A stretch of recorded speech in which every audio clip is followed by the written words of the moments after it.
The DS. Whenever you think about it, you always think about the DS Lite. Have you ever thought about the actual original DS? Well, come to conclusion, you may notice that it's a major improvement with the DS Lite. The DS Lite is slimmer, it has a better feel to it, and it actually has what I would say better graphic capabilities because the original Game Boy cartridges cannot be put into this system. And as a matter of fact, the Nintendo DS Lite actually was a huge revolution for the DS. And which came to conclusion, it came all the way up to the 3DS. But what about the DSi? What's that got to do with any of this? Well, I'm going to tell you right now. The DS Lite had a huge step in development with all that. And when the DSi was released, it came to conclusion it was just pretty much basically a fancier version of the DS Lite. It had way different UI interface. It was just a huge step forward in development, similar to the Wii actually, which was it wasn't really an exact replica of the Wii. It just had more of a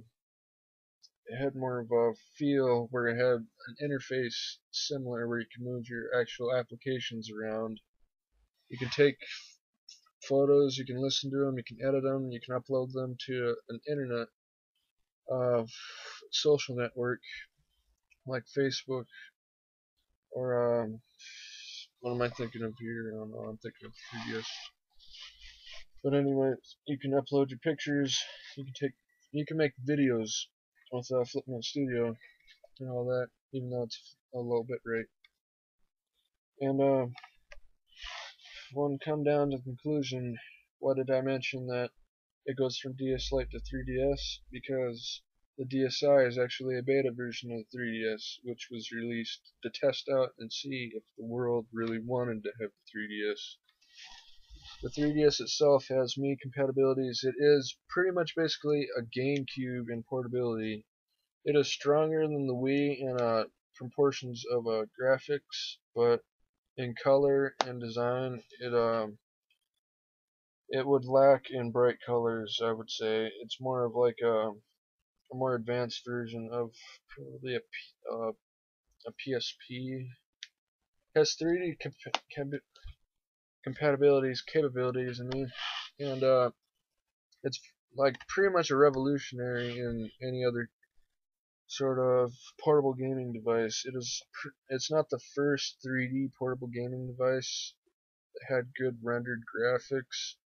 You'd have to give Sony that kind of thing, since the DS itself wasn't really ready to have 3D graphics, even though it was a huge step in portable gaming as well. Compared to the Game Boy Advance, the DS itself actually was a huge step up into what our modern gaming is right now. And the 3DS, well, compared to the DSi, basically they both have the same kind of innards, except the 3DS has another step up into some software. It is obviously dominant with graphics, but when it comes to the DSi, I think the DSi has a better kind of it has a better, more crystal clear kind of look, where the 3DS has a more blended, great 3D rendering and 3D compatibilities. And if you have both systems, take a look at the DSi's.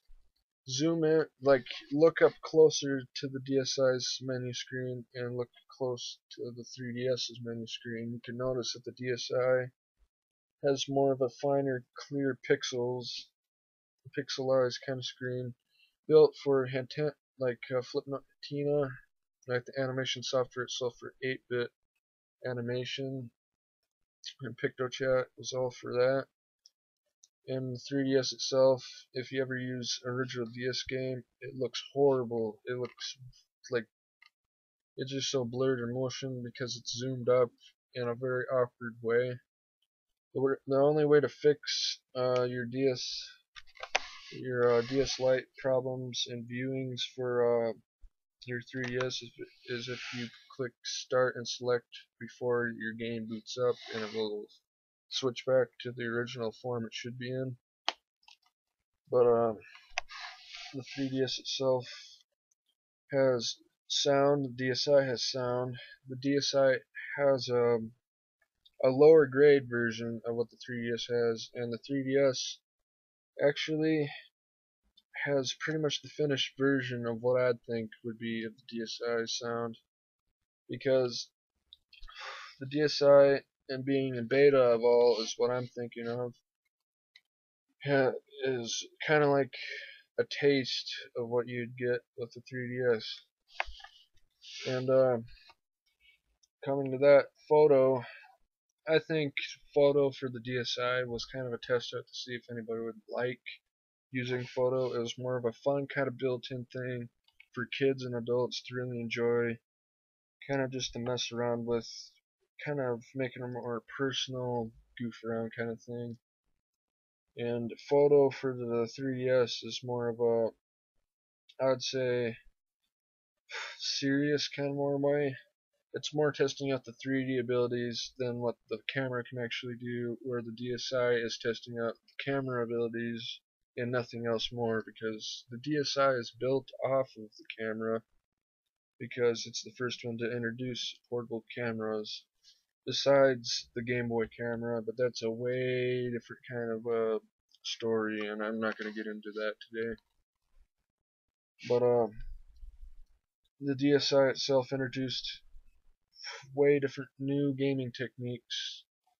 It was the first to actually introduce games that could use the camera, and DSi had introduced the shop for downloading portable downloading for its games for the system, and that pretty much killed its cartridge-based kind of thing, because the DSi, as far as I know, in research, only had 3 actual cartridge games sold in stores worldwide, and 2 out of the 3 I think are Japanese only. So system flaw for the DSi.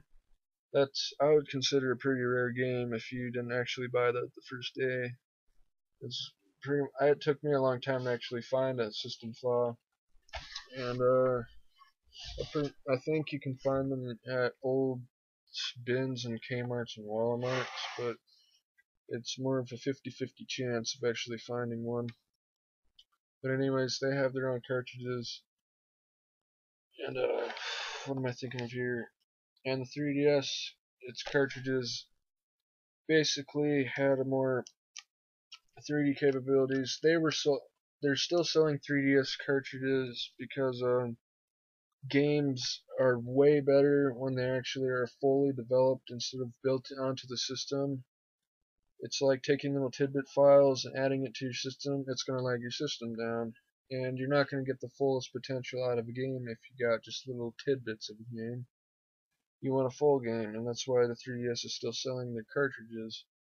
The cartridges themselves are 2 to 4 megabytes, and they're more powerful than the DS Lite's cartridges. And the cartridges themselves have more compatibility or capabilities. I lost track of what I'm talking about with that. But anyways, getting back to the basics here. The DSi itself has a built-in calendar which you can take and record all events with pictures and photos and put them onto your menus and all that. You can listen to music on your SD cards, which the DSi, the DSi XL, and the 3DS have SD cards built in. But the 3DS does not have a calendar or PictoChat compared to all the other DS systems. And, well, that's because I think the Nintendo Calendar was such an appropriate application for the 3DS that they decided to release it early on in stages to test out and see if people would actually get it for the DSi. Uh, well, YouTube is my last thing I'm going to talk about here. YouTube itself isn't really going to be available for the DSi, and for physical reasons, hardware cannot be supported with the DSi. The DSi itself, if you ever notice, if you get on certain websites, it's slow. No matter how fast your internet is, the DSi cannot take in all that information. It cannot support Flash because, well, face it, you're not really going to get Flash with the kind of web browser as. Instead, Nintendo took up another development advancement for the series. It let you use Flipnote Tina or Hantana. I'd call it Hantana, but Flipnote is basically YouTube for your DSi. It's a low-grade Flash version that it has its own sound that lets you like take DSi sound and like pretty much develop a whole kind of universal thing for your DSi for animation. And it lets your DSi actually make its own animations and ship it out. And that's what made Nintendo think of, hey, this is a great idea for a substitute instead of wasting all this money trying to figure out how to put Flash on your DSi. How about try and have just little simple videos that people can make and watch around the world. And the reason why that the 3DS doesn't have YouTube yet, it has capabilities to actually have YouTube. It's just they're debating if they want to actually have that because of minors accidentally watching things that Nintendo's afraid of getting like in the middle of the mix-up of having little kids look at pornographic stuff when and not just cheat codes and all that. And the 3DS might have Flipnote Studio, but I think Inchworm Animation kind of took over that. Well, anyways, that's pretty much it for the video. I shall continue talking about why the 3DS and the DSi are beta and with each other, and why the 3DS is an actually huge step and better with gaming with